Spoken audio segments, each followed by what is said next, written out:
Right now, from KTAB News, your local election headquarters, this is Big Country Politics. Thank you for being here. I'm Victor Sotelo. We start off our newscast with the latest on COVID-19 pandemic right here in the Big Country. Coronavirus cases in the Big Country and the Heartland have been climbing in the recent weeks. With that in mind, community leaders are offering reminders to slow the rate of infections. KTAB's Mercedes Hernandez explains how that is being handled right here in Abilene. Abilene Mayor Anthony Williams shared that unlike other West Texas cities like Lubbock and San Angelo, Abilene would not impose a mandatory mask ordinance, not only because such a mandate is impossible to enforce under the governor's current orders, but also because he feels it's just not the right solution for the city. Abilene has done well because we use common sense. Instead, Mayor Williams, County Judge Downing Bowles, and other leaders present are asking private businesses to help enforce CDC recommendations. And that's something Doug Peters, president of the Chamber of Commerce, says they're willing to help with. 80% of our members have said we're willing to do it. Public Health Director Annette Lerma shared that we are in fact in a spike, with positive cases jumping from 1 to 12% in the month of June. Our hospitalizations have more than doubled over the past week. So now really is a critical time to get ahead of the curve. She says the best plan of action is to wear masks in public, social distance, and wash your hands. City Manager Robert Hanna says Taylor County residents should be up for this task, rising to the same level of caring they have before in other times of need. The Abilene I've come to know over the past 5 years looks out for one another. They do the right thing for what the situation calls for. And Health Director Annette Lerma also broke down the accuracy of several types of COVID-19 tests. And you can read all about that at our website at bigcountryhomepage.com. And continuing our coverage, we've reported on area prisons and the rising numbers of cases in there. Now the Taylor County Jail has been hit. Several correction officers and 2 inmates. The jail is on lockdown. Our Dan Booth talked with Taylor County Sheriff Ricky Bishop about the next steps. It's spreading faster now than it has in this area in the last few months. According to Sheriff Bishop, it's important to keep inmates of different classifications separate while addressing the spread of COVID-19. You've got minimum, medium, and maximum classification inmates. You've got to be able to keep them separate. So minimums and maximums cannot mix with each other.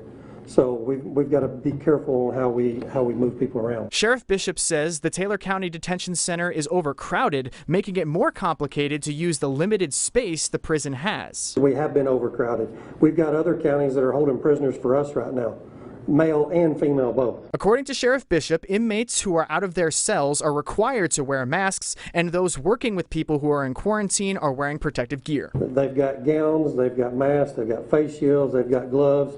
They wear all of that if they have to deal with those particular individuals that are positive. Visitation has been restricted for months, and one man who knows someone inside the jail and would not like to be identified says he fears it might be more difficult for families to communicate under the current circumstances. If you got family members in there, you should really call them. I mean, at least call up to the jail and make sure they're okay, because, I mean, they ain't going to tell you nothing.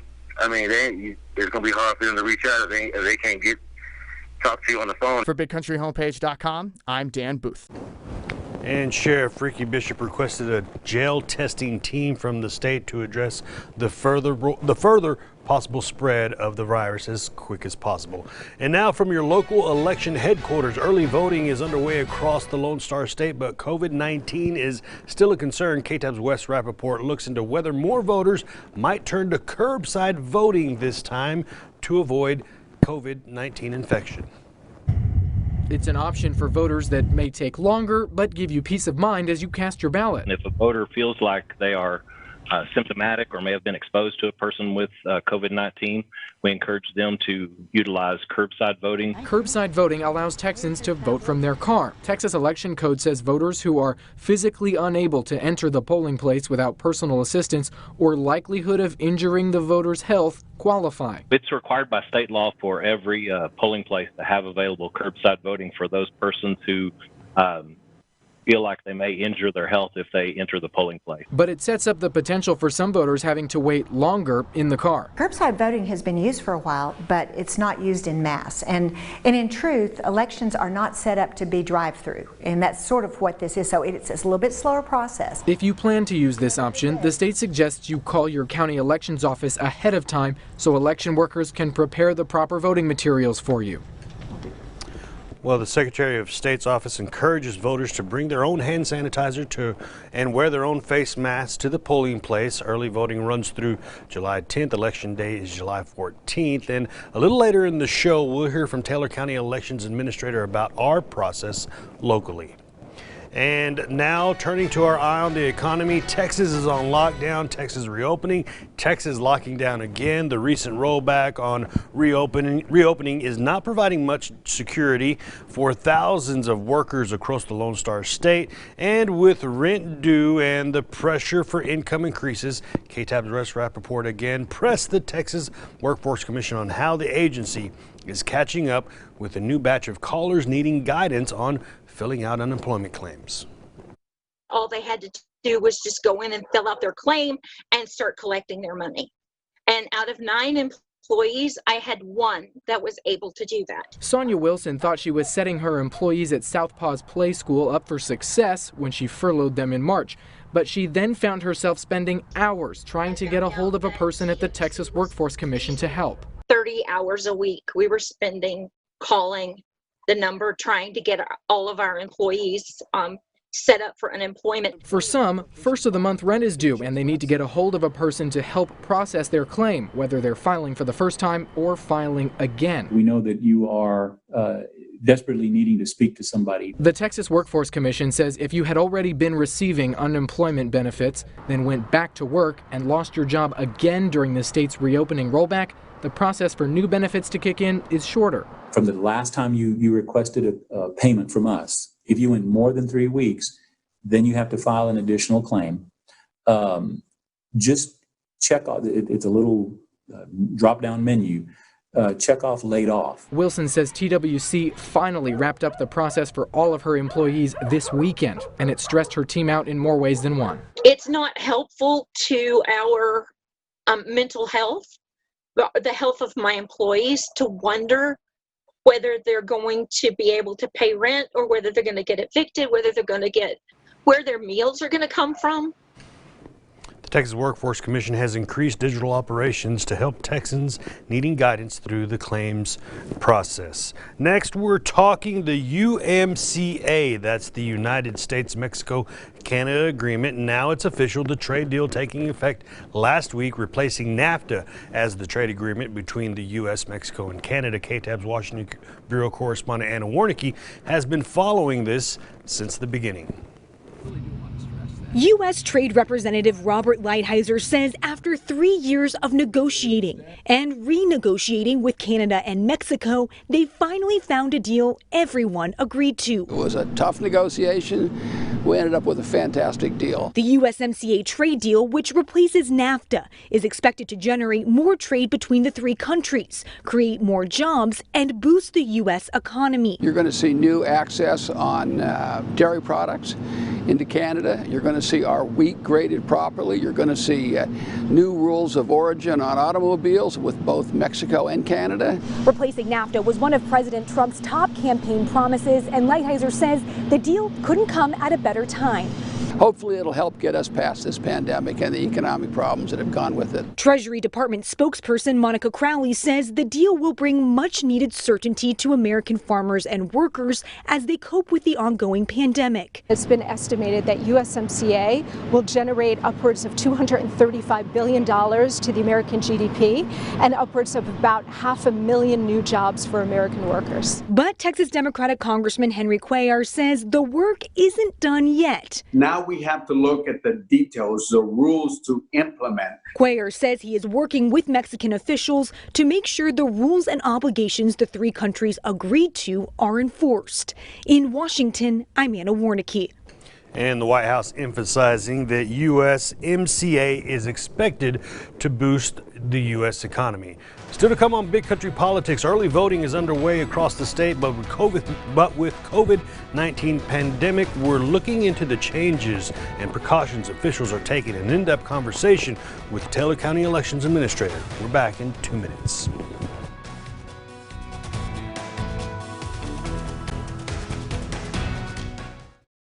Big Country Politics on KTAB continues.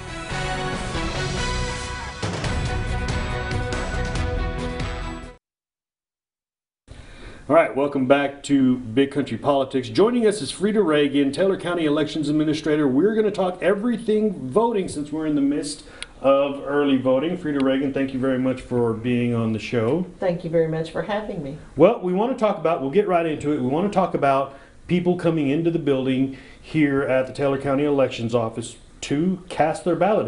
What are you guys doing to make people safe? Well, as they arrive at the polling place, they will note that we are observing social distancing. We have markers on the floor to indicate where that 6-foot mark is. And we're allowing one person, one voter at a time into the polling place to be qualified, checked in. And then as that voter moves on to get their access code and go to the booth, then we're allowing another person to come in. So as each voter is checked in, at that time, they show us their ID. We ask them to take a glove and sign their name and then get their code. And then they can use that same gloved hand when they go to vote at the touch screen. And then they can dispose of the glove when they leave. So when that person leaves the not the voter registration table, but where you sign your name, they will go to the voting booth, and then another person will come up and then do the same thing and then move on to a voting booth, right? That is true. And because of social distancing, they'll also notice that our voting booths themselves are 6 foot, they're spaced 6 foot apart. And so we have 4 poll workers in there right now. And so if every booth were full, there would be about 10 or 12 people in there. So we're trying to limit and keep that number of people in the polling place, down to 10 or 12 people at a time. And meanwhile, I guess you guys are cleaning the booths and everything else as people leave. Yes. So they'll also notice that our poll workers have face shields or face masks. They're gloved. We have extra workers, that their job is simply to keep each voting booth wiped down and cleaned before and after voters. We are wiping down door facings, doorknobs, chairs, tables, anywhere where the voter may have come in contact. What about face masks? I know you guys are going to be wearing shields, masks. Are the voters required to wear masks? We cannot make them wear a face mask, but we do ask that they do, just for their safety as well as the safety of the poll workers themselves. And we have seen yesterday and today, the largest majority of people coming in are already masked. They have their face mask on. So we do have masks available if they request one. How is early voting going so far with the new social distancing things in place? Is it busy? Is it taking a little longer for voters? I would say, first of all, it's going very smoothly. As far as turnout, statistically, runoff elections statistically have lower turnouts. We are up today from where we were yesterday as far as in-person voting. But the process itself is not a long process. And both of the ballots are very short. So by the time one voter gets checked in, usually another one's already done voting and then it's out. So it's a very smooth process. Okay. So we talked about coming in to the building to vote. Now I want to talk about, and we got a little bit more time in this segment, I want to talk about curbside voting. That is available, and it has always been available. That's true. It has always been available. It is a law that we abide by. And to vote curbside, the voter, if they're physically unable to enter the polling place, then they have that option to vote a curbside ballot. And how that works is They simply arrive at our polling place. We have a designated parking spot for curbside voters, and they arrive at that parking stall. They can ring a bell, roll down their window, push a bell. We'll come out and get them qualified and bring them the ballot. They can call our office and let us know that they're here or that they're coming to do a curbside, or they may bring someone with them, and that person can come into the polling place and let us know that I have someone with me that needs to vote a curbside ballot.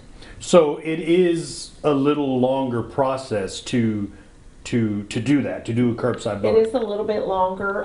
What happens is once they let us know that they're here, then we come out and we get their photo ID, their documents that we need. We qualify them, and then we will take their access code. We put it into the voting booth. We undock that tablet from its docking station, and we take the tablet out to their vehicle, and then they're able to cast their ballot in the privacy and comfort of their vehicle. And then we take that back from them. Once they've cast their ballot, we take the tablet back into the polling place, seat it back into its docking station, and then it notifies us that that vote has been recorded. And there's also another way we're going to talk about mail-in ballots, and we're going to look ahead to November when we come back from the break. We're talking with Freda Ragan, Taylor County Elections Administrator, when we're back on Big Country Politics.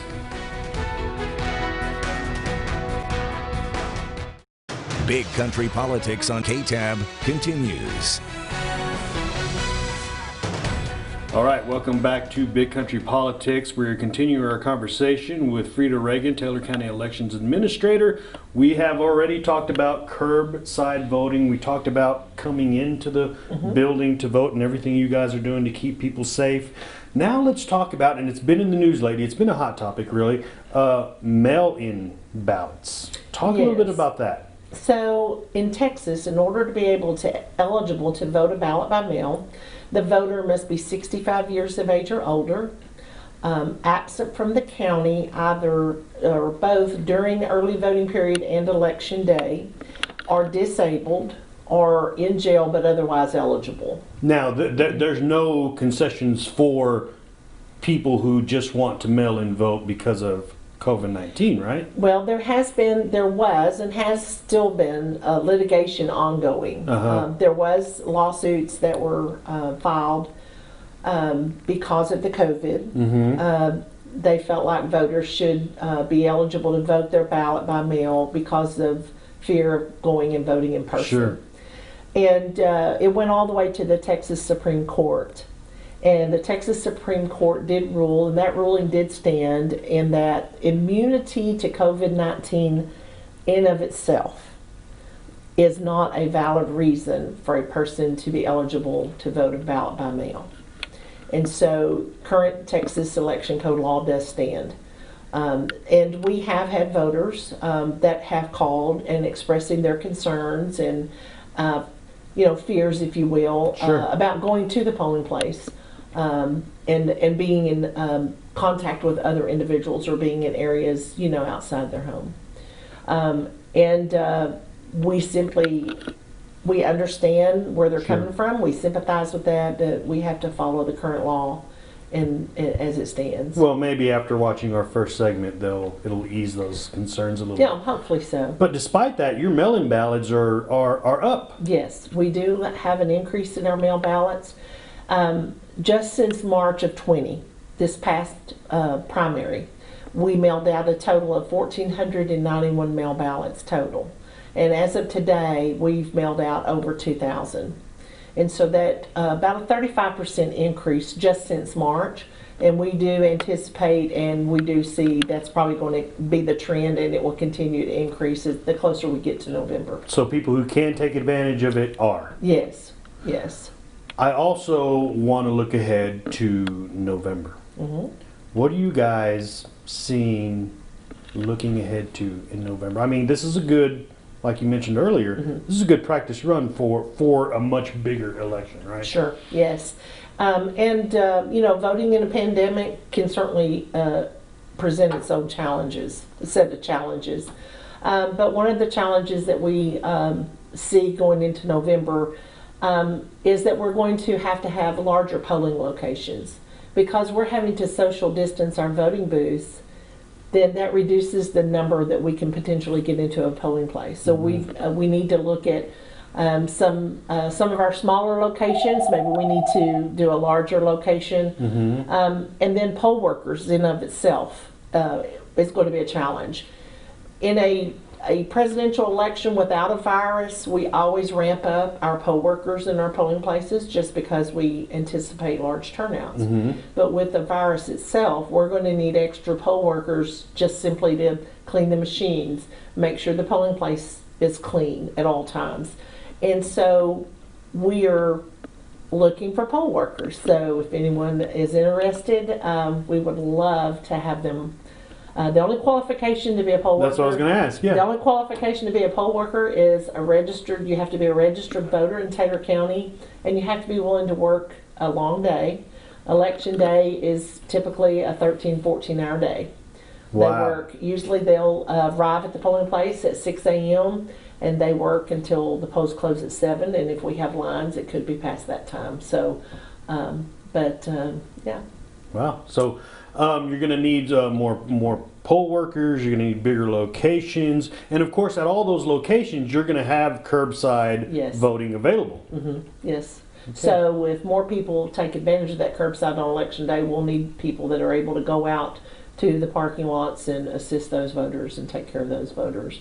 But we're just asking if anyone is interested to contact our office, and we can get them hooked up and get them on the road to being a poll worker. Okay, we'll throw a number up on the screen, and we'll see great. how many people call you. Is there anything else that you want to add that maybe I didn't ask you? I just want to add that we're going to do everything that we can. This is a difficult period of time that we're all in, but that we're going to do everything we can to ensure that our voters and our poll workers are safe and when they come to vote.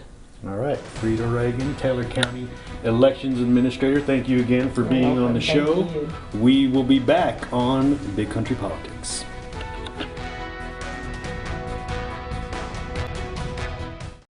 Big Country Politics on KTAB continues. Well, 35 years ago, last week, KTAB was reporting live from Dyess Air Force Base as the city of Abilene. The first B-1B Lancer flew over Abilene before landing at Dyess. This was the time that the first time that Abilene had seen a B-1B in the air or on the ground as it circled over Abilene to land. Preparations had been ongoing for years, including the departure of other aircraft based at Dyess, the B-52 Stratus Fortress and the KC-135 tankers left. The C-130 Hercules stayed. This marked a major chapter in history of Dyess, securing the base as one of the major bombers one of the major bomber bases here in the country. All right, that does it for this week's Big Country Politics. For the latest political headlines, always go to bigcountryhomepage.com, and we'll see you same place, same time. Thanks for watching.